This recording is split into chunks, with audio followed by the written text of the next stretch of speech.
Now we're going to talk about alcohol, everyone's favourite topic, well some people's anyway. So there are good and bad things about alcohol. The good news is a small amount can increase our HDL. And remember we were saying we want to try and keep that high, it's good for us, so that's great. It may help thin out the blood a little bit as well. And some alcohol types contain antioxidants. And probably the one that springs to mind first will be red wine, and you'll be right. So remember me talking about with fruits and vegetables, the most heavily pigmented, bright or dark coloration inside that fruit or vegetable is what has the antioxidant component. So with the red wine, you think about those dark red grapes, well they're very, very red, and so that's what gives us that antioxidant. Now with alcohol, the bad news is that it increases our blood pressure, which we don't want. It increases our triglycerides, so those circulating fats in the bloodstream, we don't want that either. What else does alcohol have in it? Empty kilojoules. Surprisingly, it's not just the alcohol, so the carbohydrate in beer or whatever else is in the alcohol that has calories, it's the alcohol component itself that provides calories. So in our diet, calories come from calories or kilojoules, in Australia we work in kilojoules, come from four different places. So we've got our carbohydrate and our protein and our fat, and the fourth one is alcohol, which a lot of people don't know. So in terms of density, the carbohydrate and protein are around the same at about 16 kilojoules per gram of food. So that's just a number, but keep that in mind. Fat has 37 kilojoules per gram. Alcohol comes in the middle there towards fat at 29 kilojoules per gram. So if you think about a bottle of red wine, that you're going to drink a bottle of wine, which hopefully not all at once, and that's about, maybe a Shiraz might be about a 14% alcohol. Would you sit down and drink a whole glass of oil? And this is why people talk about beer bellies and the fact that alcohol makes people get fat and gain weight. And that's because they've got a lot of empty calories in there. So you're actually drinking something that doesn't fill you up but contributes a fair amount of calories. So what we want to do is try and keep to the National Heart Foundation recommendations, which are, and they've revised them recently, less than 2 standard drinks per day for men and less than 2 standard drinks per day for women, which is good, with 2 alcohol-free days per week. So that's where you don't have an alcoholic drink. What is a standard drink? Well, I've got 1 drink here and it's okay because it's light. I'm only having 1 drink today. What is a standard drink? Well, I want you to try and think about what a standard drink is. So I'll tell you what a standard drink is. If we're drinking a schooner, it's a schooner of beer, or a pint of light beer. If we're having beer, that's 1 standard drink. That's fairly intuitive. Fortified wine or sherry, so cooking sherry, Baileys, that type of thing, is about 60 mils. And a nip, so a shot, so 30 mils of spirits is 1 standard drink. Most people know that. But what about wine? A lot of people drink wine at dinner.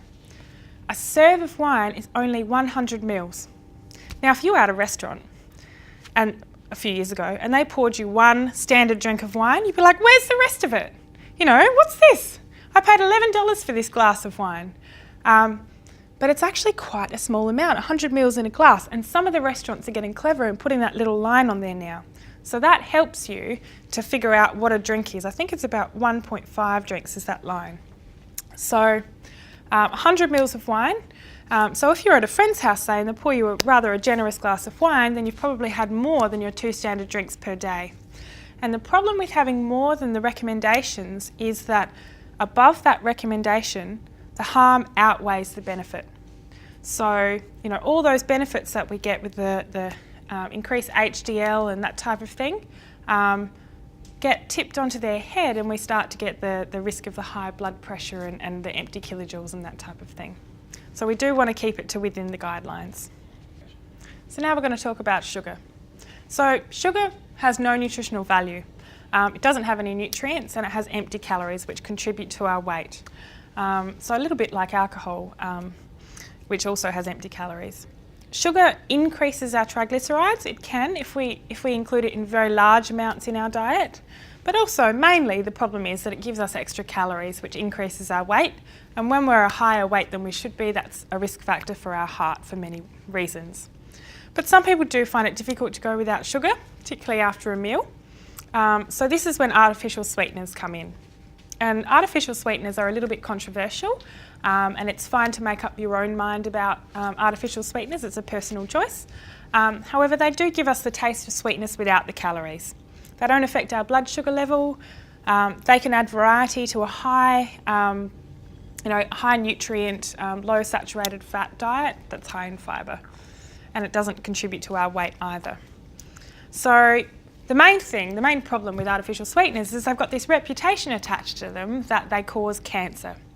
Our artificial sweeteners that we have in Australia are thoroughly tested and approved by the Food Standards of Australia and New Zealand, our governing body that helps us with that. And the sweeteners available in Australia are safe for human consumption.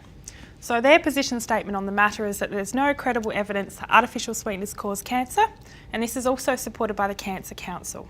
So at this point in time, they are safe, and other ill health effects are anecdotal only. But like with anything, there is a safe upper limit, like with most of our nutrients. So the safe upper limit is about 40 milligrams per kilogram per day of aspartame. So that's the equivalent, basically, of a 60 kilo person having about 12 cans of artificially sweetened soft drink each day, every day, over a lifetime. And I would say, nobody would be able to do that, but in America, they do drink large serves of the artificially sweetened drinks, so they might make it. But in Australia, a little bit here and there in your tea and coffee, using some in your baking is not going to put you over that upper limit. There are special varieties that are designed for use in baking because the heat turns some of them into more of a bitter flavour. So you do want to make sure that the type you're considering using is going to be the type that's designed for baking. So recommendations for artificial sweeteners: choosing a variety of different types, using them in moderation, remembering that the food they're added to is probably going to be more processed. So things like, check for other added fats, so they may use it in sugar-free chocolate or something like that, but it doesn't mean that there's no fat in that product.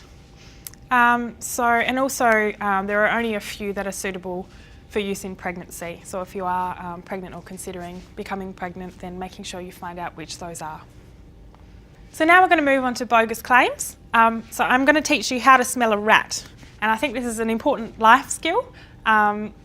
The key point of this part is that people are trying to sell a product to you. They're trying to make money, like we all are. So what we need to do is be able to sift through the layers of things and figure out what the truth to the matter is. So I've collected a few warning signs and red flags for you for when you're reading through, say, an advertisement in a paper or a magazine or something like that, that you can hear some of these red flags and think, oh, maybe it is too good to be true. Maybe it's not what we think. The first one is natural. The word natural, just because it's natural doesn't mean it's necessarily safe for us. So as I said before, butter and cream and sugar and lard, they're all natural. Doesn't mean they're good for us, do they? Snake venom and tobacco that we smoke in cigarettes, that's natural, but it doesn't mean that it's good for us. So have a look at the rest of the product as well. Some other words: scientific breakthrough, miraculous cure, secret ingredient, ancient remedy. Humans love the idea of an ancient remedy. They found it in the depths of the forest in Africa, and it's this secret herb, and they've only used it in these certain things, and they used it and rubbed it on their foot and they got better. They rubbed a cat on their head and the headache went away, a famous comedian once said. So if a product's so amazing, why am I reading about it for the first time in an ad? A quick and effective cure for a wide range of ailments, from acne to zinc deficiency, all the way through. So you're telling me that this product can cure, the fact I've got something wrong with my finger, and they can cure my broken collarbone, and the fact that I have an ear disorder, and if I take this, everything's just going to be fixed somehow. How is that possible? Doesn't that sound too good to be true? I think so. Claims that use medical terms that sound impressive. So this is more your hair shampoos and things you find at the supermarket. You know, skin creams contains alpha hyaluronic acid, or contains, you know, beta-casein something or other, and it's quite a long word, and they've patented the use of the word because people like scientific sounding things they sell. An interesting discovery in the 70s when they were putting all the collagen into skin creams was that collagen is in our skin. It's what provides the structure, and the elastin is what provides the elasticity, and together the collagen and elastin are what provides that youthful appearance. So they were putting it all into skin creams and they thought, oh, that's fantastic. And then when they did the science and they had a look, they realised that the molecule size of the collagen was like a jumbo jet trying to fit through the doorway of your front doorway of your house. So just because it sounds impressive doesn't mean it is. So keep your thinking on. Claims that the government, medical profession and healthcare industry are in a conspiracy to suppress the advertised product, yet they're going to offer it to you anyway. So another thing to look out for is those undocumented case histories that have supposedly had amazing results. So like the lady who took the pill and, you know, wow, the next day she was, you know, a lot smaller. And you can see the photo, the before and after photos. But if you look closer, you can see where they've photoshopped it. And it's like you've got a smudge there on the same part of your lipstick and you're wearing the same earrings. So it's not necessarily always what it looks like. Often those advertisements come with a little, oh, I feel amazing after just 3 days. And you think, who are you writing these things? And it's possibly just somebody who's been paid to produce that advertisement rather than an actual patient. Claims of products available from only one source and that money payments required in advance. So you send your money off, and a money back guarantee as well. My point here is, I want you to look at it. And if it sounds too good to be true, it probably is.